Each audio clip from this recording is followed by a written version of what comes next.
timing. Good morning and welcome to the Proposal Development Workshop number 11.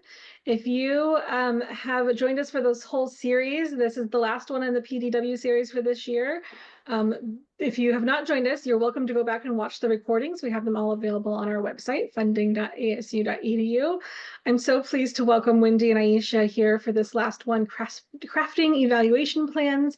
They are true experts in this area, and we are excited to learn from them. So I'll pass it right over. They can introduce themselves and dive into the content for us all. Thank you, Wendy. Of course. So I am here with Aisha Boyce, who I am a fangirl of, so I'll put that out there first.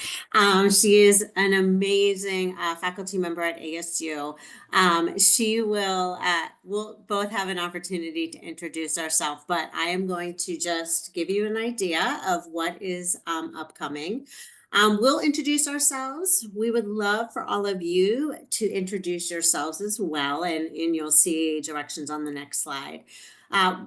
Between the two of us, we'll talk a little bit about, a lot about program evaluation, really dig into the difference between evaluation and research, example solicitations that we have used to craft evaluation plans, how to craft an evaluation section, and then just some tips and examples that both of us have come across that we feel as though are important to let you all know about. And then we'll finish up with questions and answers if there's any additional questions or clarifications that are needed after this.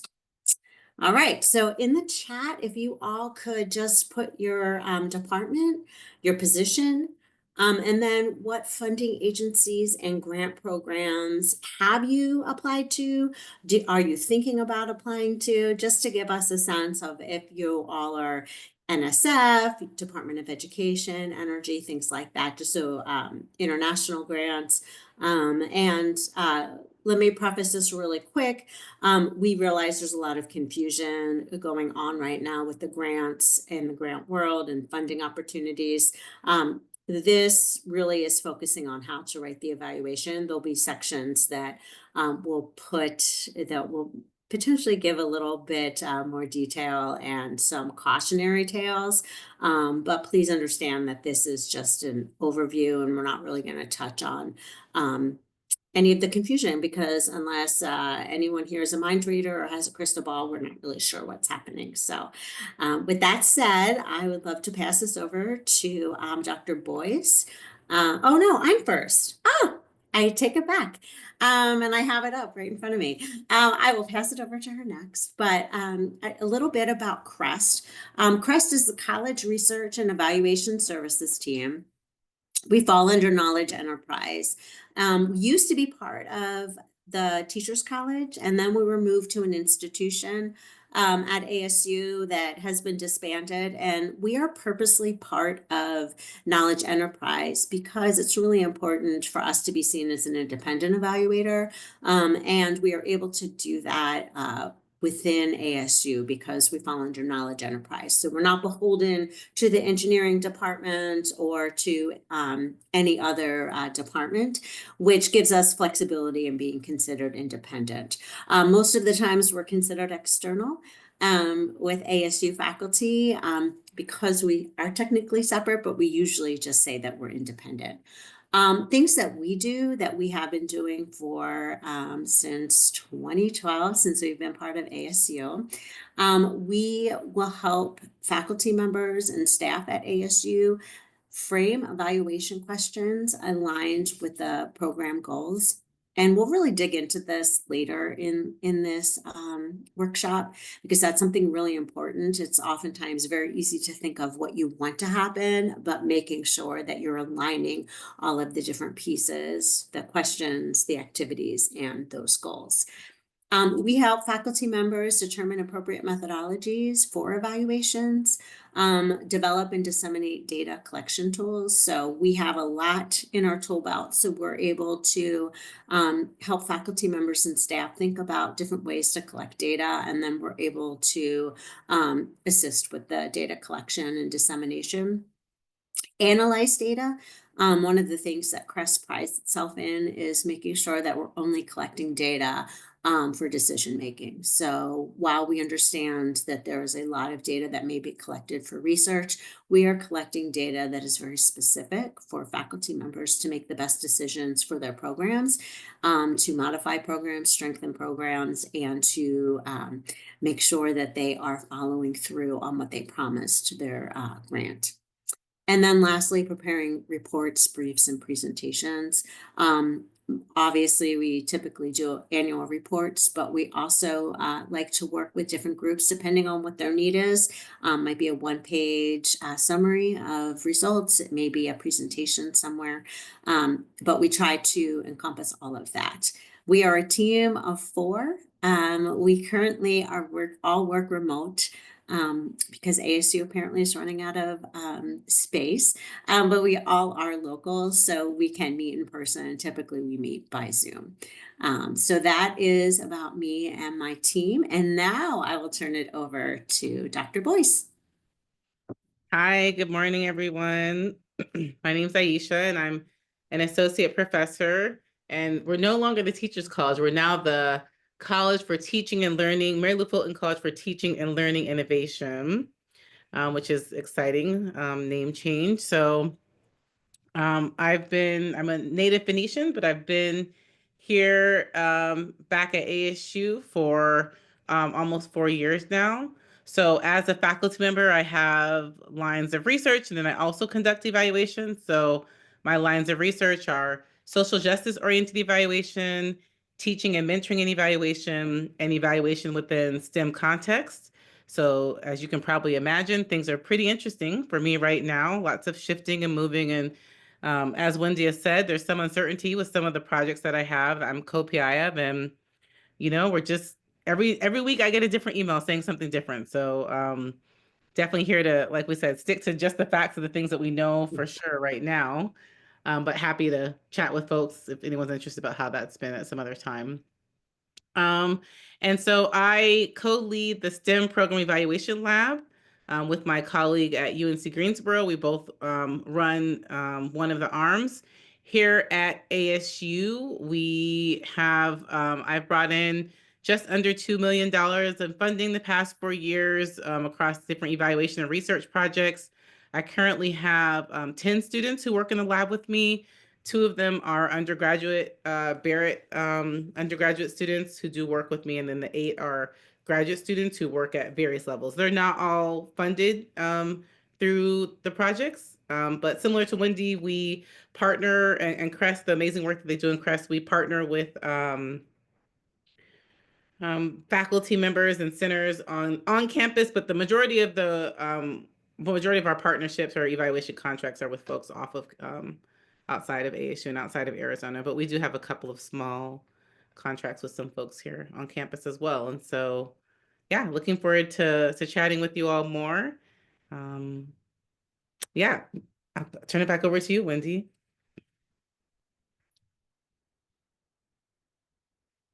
Oh, you're muted, and I can't remember who was supposed to this slide. Unmute. This one is you, and then I'll do the next one. Okay. We're tag team. We did this presentation last year as well. So, some of you may or may not know, but program evaluation is actually a field unto itself.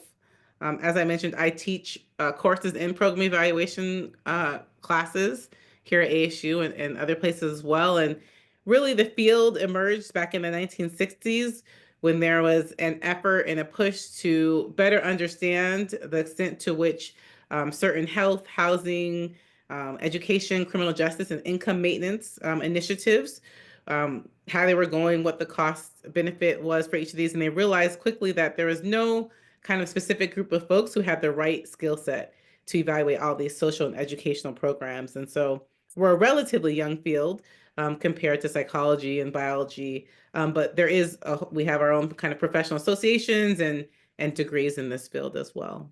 So, okay, Wendy. Okay. So one of the things that's really important to think about is the difference, but the complementarity of research and evaluation. Oftentimes is not oftentimes, sometimes with junior faculty, they confuse these two. And I really want to make clear that the evaluation layers itself on top of the research. Evaluation is really to think about improving something, to gather data that will help the program make decisions that best meet the needs of their participants. So when you're thinking about that, often you will see in grant solicitations, they'll have a specific area for research, which are your research questions. You are getting money to try to prove something. You are collecting data. You are doing real research. You potentially are doing some A/B testing, having comparison groups, all of these different pieces that make for a strong research study. And evaluation can do that, but really that's not the main thing that it does. Research is really looking at how does something work? Evaluation then thinks about, okay, it works. Now, how well does it work? How can you improve it? Research is able to look at data pieces and try to draw conclusions. Evaluation thinks about, we're collecting this data. Let's determine how these data points can help us make decisions that best meet the participants as a whole. And an example of this might be that research might say, we started off with 100 people in the study, and the attrition rate was about 10%, right? So now we have 90 people in this study, right? Depending on how you're doing percentages, I'm just subtracting. The evaluation will say, okay, you had those 10 people leave. How about we do some exit interviews and try to figure out why they left? Because they may have left for something that either had to do with the study, or that you can use that information to actually improve your program. It could be that the time commitment was much more than they thought. It could be that, that because they participated in the study, they actually, thought about something different and a different way of thinking about it. And they were like, I don't want to be part of this study anymore because I'm going to move to, a different place. Or, hey, I don't like people collecting data on me.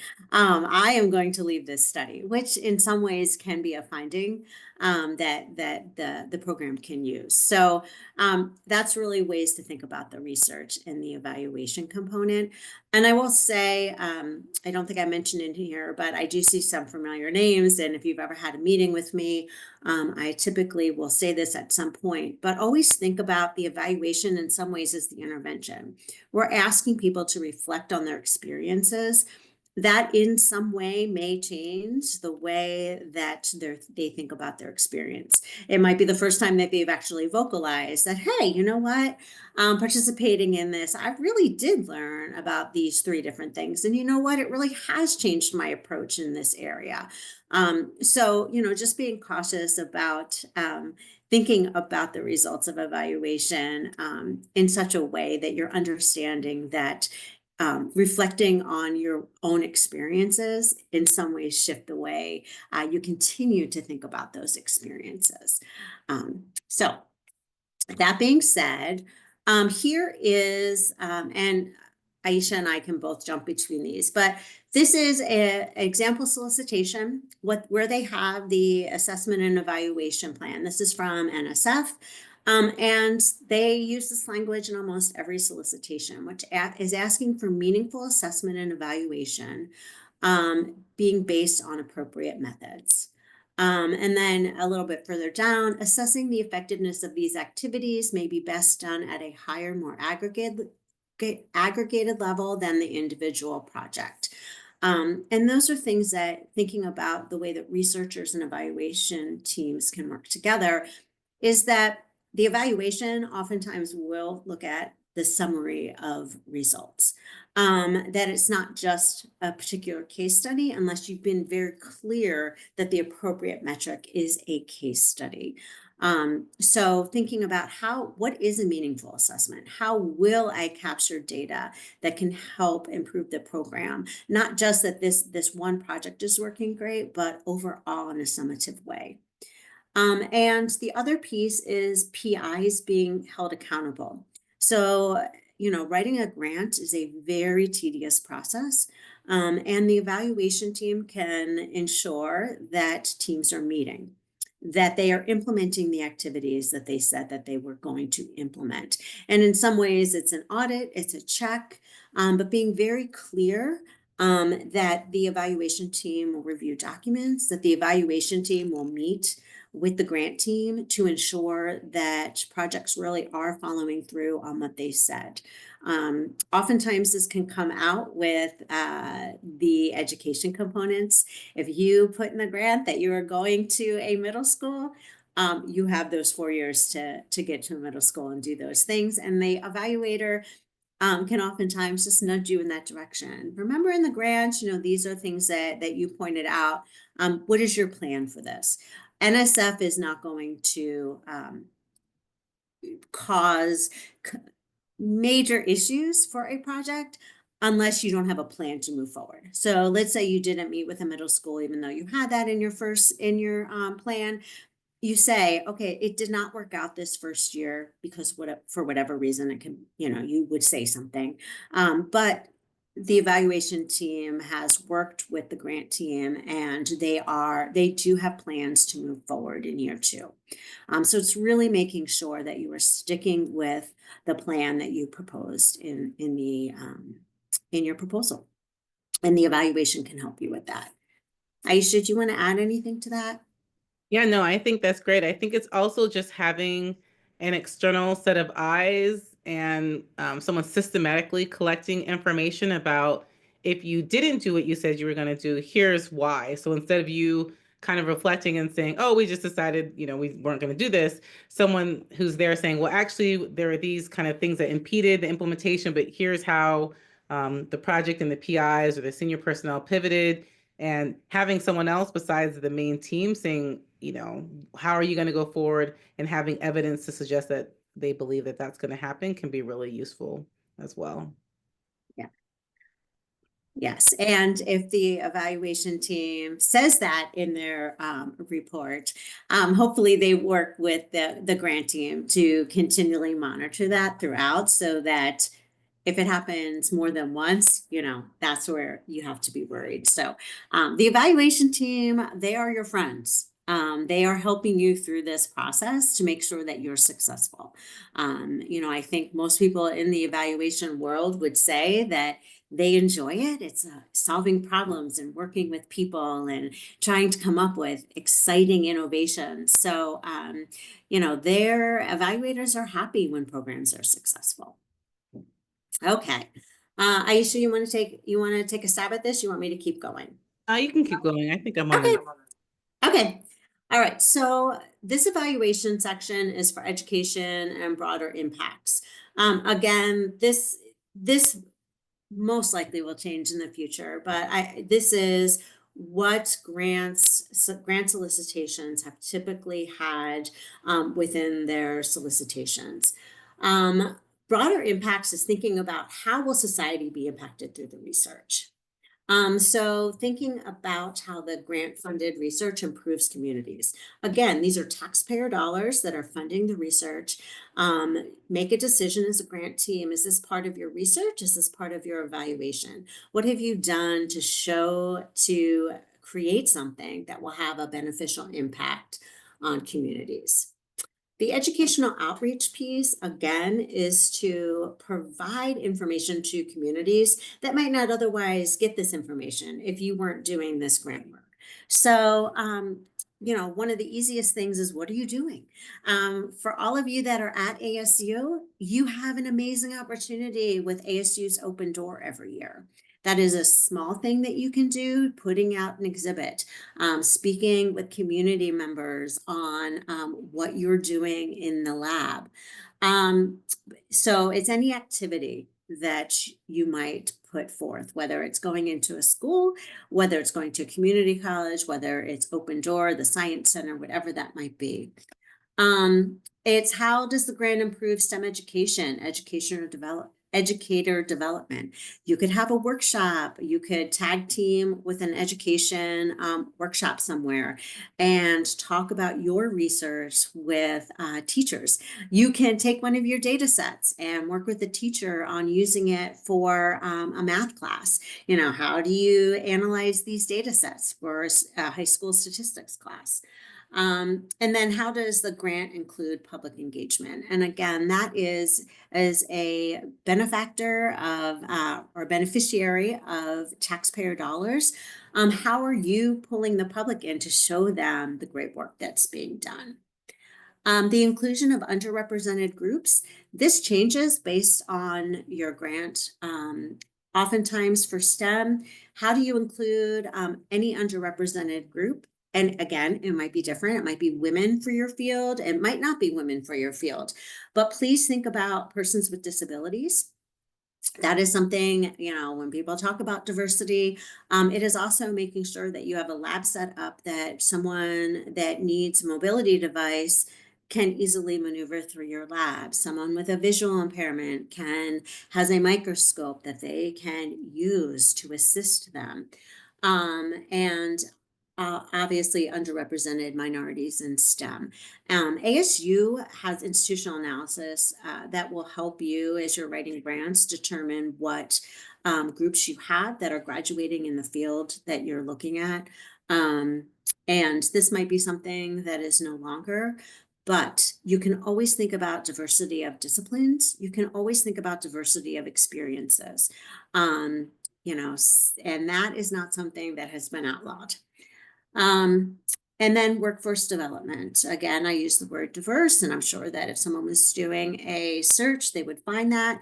But it's really not just a diverse and competitive workforce. Clearly, you want people in the workforce that are representative of the population as a whole, but it's also diversity of disciplines. You know, how do you pull disciplines together so that you're creating something bigger than you might otherwise? So you have you know, you've developed a course and you've pulled in, you know, social workers with nursing students, with an engineer to create a device that tracks exercise, right?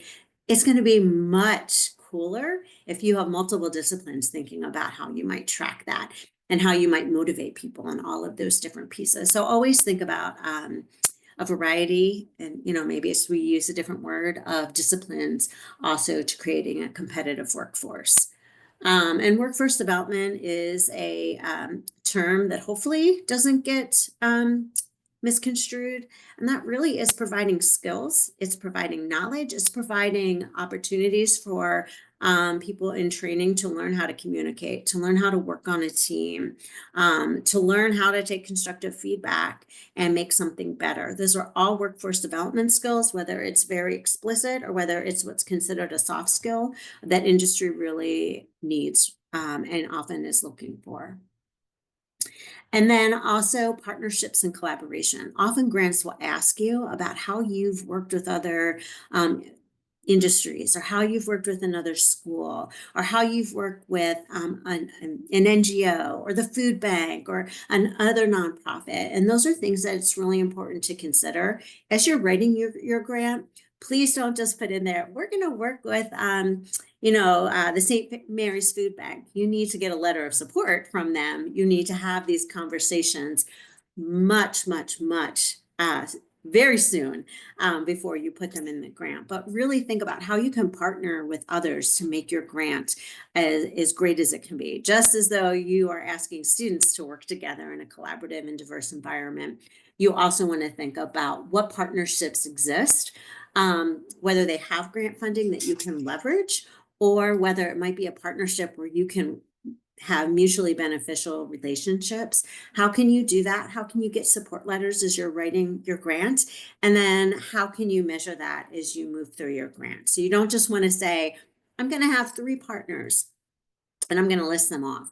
You also, as the evaluator, will also want to interview those partners to see how you were able to work together to really have something much more impactful than you would alone. Okay, so now we're moving on to writing the proposal. Yeah. So, in the best case scenario, you really want to have your evaluator write the evaluation section in the proposal. And you want to try to identify who is going to serve as your evaluator sooner rather than later. Every now and then I'll get an email saying, hey, we're looking for an evaluator. Can you jump in? And I'm like, sure, let's talk about the scope. Let's talk about the budget. When is this due? And they're like, in a week. And if you spend a whole semester working on your proposal, it's useful to give the evaluator a bit of time to kind of read through what you have written so that they can craft an evaluation plan that really is responsive to what you have planned. And so there are some things that the evaluation team or whoever you're working with needs from you, right? So they definitely need at least a draft or some bullet points of your project narrative, especially with all of your kind of broadening participation activities or your workforce development activities listed out so that they can write a plan that reflects that. And if you have a sense of your anticipated budget for the evaluation, budgets for evaluations can really vary. I would say that, for the projects that I work on, the budget for the evaluation is somewhere between 5 and 10% of the entire grant. It really just depends on what exactly it is that the grantee needs to be completed and the scope of the evaluation. If there's someone who's actually doing a separate kind of research, especially a social science research project, that will also influence the evaluation budget. So kind of anticipating and thinking through your budget ahead of time as well. And then making sure that you have space, making sure that usually the evaluation plan, if you have a 15-page proposal, is about anywhere from, I would say, half a page to 3/4 a page. I've been given 1 page every now and then, but you have to kind of find that space in the proposal for the evaluation to kind of write up what they're going to be doing. And having served on DOE and NSF review panels, the reviewers definitely read that and they want to make sure that not only is the evaluation plan responsive and makes sense for the project, but that there is budget to actually do the work. So again, yes, just kind of letting the evaluation team know what is it that you need, how much space do you need. Sometimes you'll have the evaluation team develop your logic model for you. So kind of taking everything that you've written and them being the ones who kind of create that visual representation of what the program will do. And every now and then you will have developed your own logic model, but it can also be really useful to have the evaluator look over that. And then letting them know timeline for submission, because everyone kind of has to work backwards with their own internal offices. And then the types of things that you'll need from the evaluation team, of course, is, as Wendy mentioned, from any collaborator, you're going to need a letter of support. We'll also have to provide our budget narrative and budget justification for everything that we'll be doing. Again, an evaluation plan that matches exactly and kind of is the mirror of what it is that you plan to do. And then usually we'll add language into your data management plan. So we talk about how we're going to collect data, where it's going to be stored, what protections will be in place from our and dissemination for what we'll do as well. So some tips for a well-written evaluation plan. There's, different types of evaluation, right? We have formative, summative, and impact. Formative means inform, right? So it's the evaluation that's taking place and it's helping you think through what might you change with your program before the end. So not like what are the outcomes, what happened, but did you implement it in the way that you said you were? If you didn't, why not? And what can be changed? Are things working effectively or not? If they're not as effective, what can be changed? Us providing kind of recommendations and looking through and helping you think through that, right? So it's really a monitoring of the activities and providing feedback along the way, especially for multi-year grants. This is a huge component of the evaluation to look at satisfaction and addressing issues. I work with a lot of National Science Foundation grants and the few Department of Defense grants, and they always have these programs where they're able to kind of learn from some of the things that went well, the first iteration or that first year, and able to kind of make changes in the second year. And then the evaluation team can kind of measure the effectiveness of those changes, right? Impact out evaluation is often more rigorous, or especially uses more kind of quantitative sort of data. So not people writing about what they felt or what they liked. It's really looking at what are the increase in knowledge or skills or change in behaviors, change in attitudes, change in status for the participants, right? Also looking at participants, their own self-efficacy, their confidence, in addition to their skill set. We also sometimes will look at their identity in STEM, or their identity, or their locus of control, those sorts of things, whatever it is that you believe that your project is aiming to impact. And then finally, summative. So, you want to be collecting data for the summative evaluation throughout, because it's good to have some baseline data. But after it's all said and done, what does this all mean? What difference did this program make? Part of the summative is also looking at sustainability. So obviously, at some point, the grant's going to end, but will certain components of the grant live on or become institutionalized? Maybe there's a new degree program. Maybe a department is going to implement co-advising because it's something they learned really, really worked well, right? So there's all sorts of different things that the evaluator can kind of track and measure to look at the overall kind of outcomes, lessons learned, and seeing what pieces will live on. Or maybe there's, searching for new funding and having someone document that they've found match funding, or they found a different funding source to kind of continue many of the efforts of the project. Over to you, Wendy. Oh, you're muted. Zoom. Sorry, you would think I knew at this point, but no, my internet's not stable right now, so I apologize for that. So we're going to go through tips now for a well-written evaluation plan that are a little more specific than what we've just been discussing. One of the things that is really important, and I know it sounds so ridiculously intuitive, but sometimes there's just so many people working on a proposal that you really need someone to come together and make sure that the activities are really aligned with the outcomes. An example that I always give is collaboration or teamwork. That for NRT proposals, NSF training, research training proposals, that is actually something that is called out. And oftentimes it's really easy. Oh, okay, it's going to be great. We're going to measure collaboration of, the participants in this. And it's one of the outcomes that's listed, but there's actually no explicit activity that you can align to that. So sometimes creating something like this picture here, a logic model, however you're going to do that, which I know we're talking about the third bullet point, can really help you remember.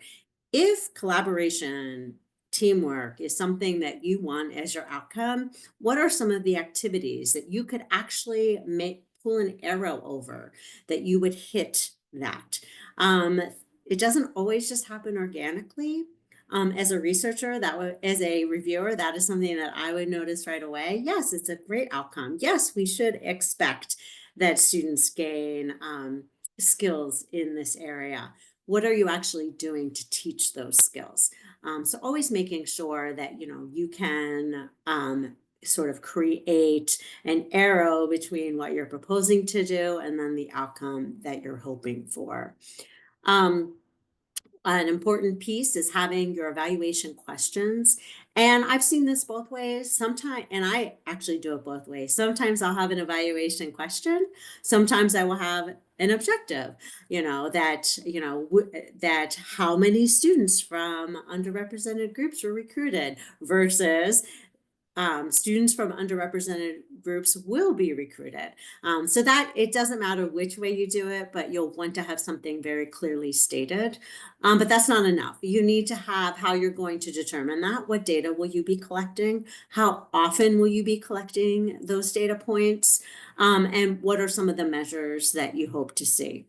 I hope to see that greater than 50% of recruited participants identify as a woman, right? Or whatever it might be.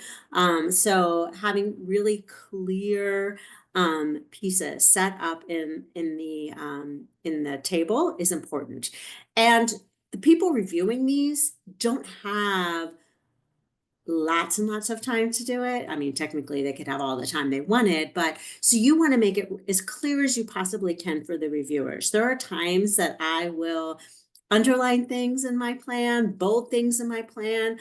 Oftentimes and you'll see it in one of the examples, is I will just create a column that has each of the pieces that the solicitation has asked for, so they can see, okay, they might not agree with my timeline, but at least that they see that it's there.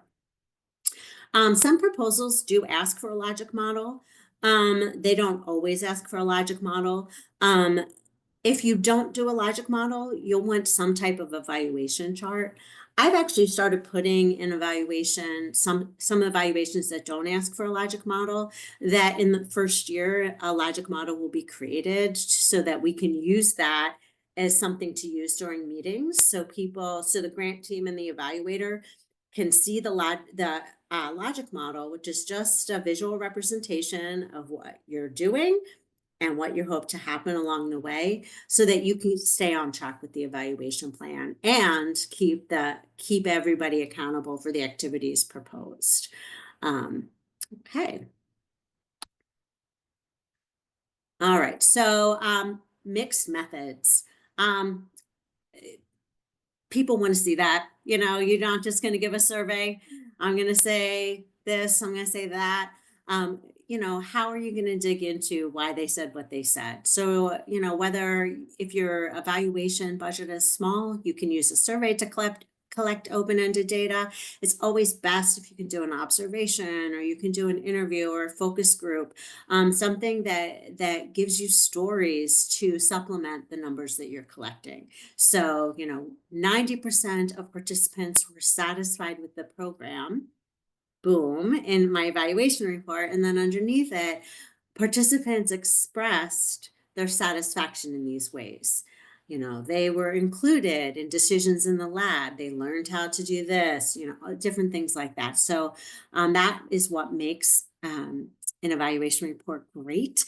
And so you want to call that out in the plan as well. You're not just going to be collecting numbers. You want to really supplement it with a lot of different data sources. And then moving beyond self-reported measures. Self-reported measures are anything that you're collecting from the participants themselves, but there's often ways that you can collect it from other people as well. So you can say you have a summer program, you have participants in the lab and they're learning.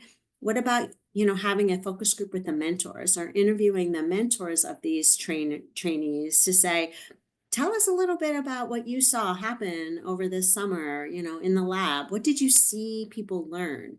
And then they can give accounts of, when they first came, they weren't really able to articulate their research plan, but by the fourth week, in the meetings, they were really able to communicate what they were doing. So you have a self-report at the end that says that people learned how to communicate, but then you also have something that is complemented by another person for that. And that's always good to put in the evaluation plan, that you'll do that is if you can. And then a dissemination plan. So dissemination plans have become something that's been really called out in proposals lately. So make sure that the evaluation plan captures that. And it's also a way to talk to the grant team about, how can you be creative? Is it just a presentation and a manuscript that you have in press? Or can you talk about, do you have a blog? Did you put something out on social media? Did you, go talk to Senior Citizen Center and tell them about the research that you're doing? So really making sure that your evaluation is also capturing dissemination plans that have become more and more robust in some of these proposals.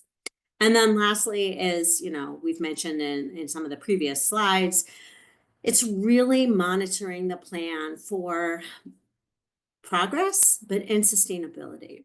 So if you have a program, and I think Aisha's example was perfect. If you have a program that you're working with, you are changing the structure of college of courses, and then that course is now part of, something that is taught on a regular basis at the institution, or you've created a new major, or you've created a new minor or a new certificate.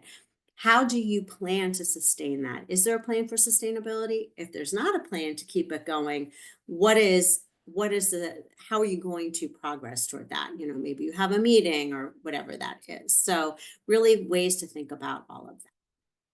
Do you want to add anything? No, I think this is great. I think the next one is your example and then my example. Okay. So these are some examples. I try to use really tiny font when I do these because these charts can get very long and tedious, and it never fails. Don't fear. But it never fails. Sometimes I'll put these charts in a proposal, I'll get the reviews back, and someone said, "Oh, this chart was so comprehensive. This evaluation plan is stellar." And then the next one is the chart was confusing. But you want to do your best, to really call out again, this one, the objective, what is the source I'm collecting it? Who am I collecting it from? How will I collect it? When will I collect it? And what am I hoping for? And so, putting this in as clear as you possibly can. And again, like I said, there are times where I might underline certain words or bold certain words just to call them out to the reviewer. That's one way. And then the other way, what I typically do along with the chart is just put information in there about monitoring the plan, how I will do implementation evaluation, making sure that things are happening the way they should, along with impact evaluation. What are the outcomes that are intended? This particular one does not have citations, but it's really important whenever you can to say, I will use validated instruments and then list them out as space allows, whether it's an end note or something like that, so that they know what exactly you'll be doing. And one of the things that I often do too, this is an older plan, is I'll say, instead of just number and percent, a target. The target is 30 students will enroll. The target is greater than 50% will identify as women, whatever that might be. But this is just an example. Yep. So similar to Wendy, oftentimes there'll be like a brief write-up on, who the evaluation team is and kind of what we plan to do. And then kind of being similar to research, our evaluation is often guided by key questions. So for each question, what are some of the things that we're going to look for? Again, as you can see here, I have like percentage and demographics, but if the project knows ahead of time, we want to have 50% women, or we want to make sure that we have, at least 20 meetings, those sorts of things. Then instead of just putting high-level indicators, we'll actually sit down and do the metrics. I'm working with one of my science and technology centers right now, and we're sitting and going through like developing, they've already been funded, but they're sitting down and kind of, now that they have some data about like what they are kind of have been able to do, we're going through and setting key metrics for each of the different kind of aspects of the work that they're doing. So how many flyers will be sent out, how many emails will be sent out, how many people will come, what do they expect like the satisfaction rates to be, those sorts of things, because they didn't really know, they didn't have a baseline ahead of time. And so that changed there. And then just kind of indicating data sources and data collection methods. So as you can see, similar to what Wendy has, there's no specific kind of prescriptive format to follow. It's more making sure that you have everything that you need in there and that it's easy for the reader to read and understand, the reviewer to read and understand. Yeah. So I think I've mentioned a few of these before, but make sure that the budget reflects the effort of the evaluation. Don't say that you're going to do 10 case studies in year one, you're going to follow these students and you're going to do all these observations, and the evaluation budget is $2,000 a year. You want to make sure that it actually reflects the amount of effort that the evaluation will put place. And I have had projects that have gotten points or dinged or not funded because of that. They said they were going to do something and they made all these plans, but they were like, this is not, the reviewers were like, there's no way this is realistic, right?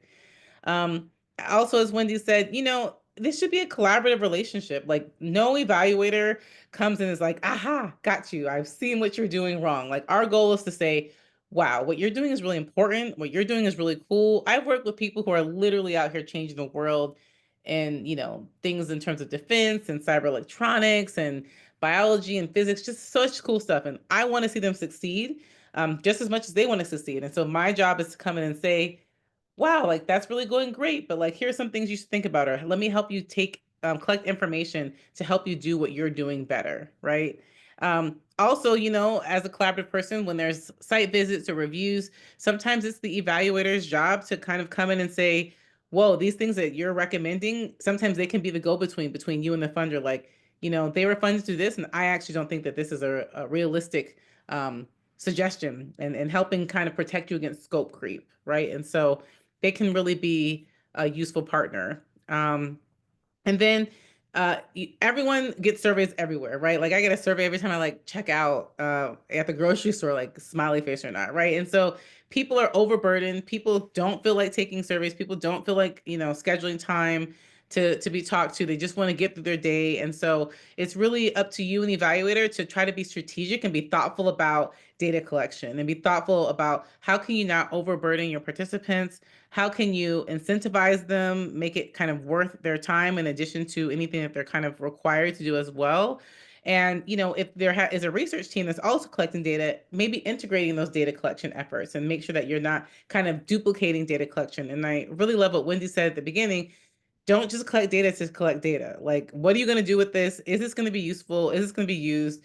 And this is something that is really important to make sure that you just don't have 100-question survey just because you can ask 100 questions. Making sure that every piece of data you collect is ultimately going to be used for decision making or to understand impact or anything along those lines.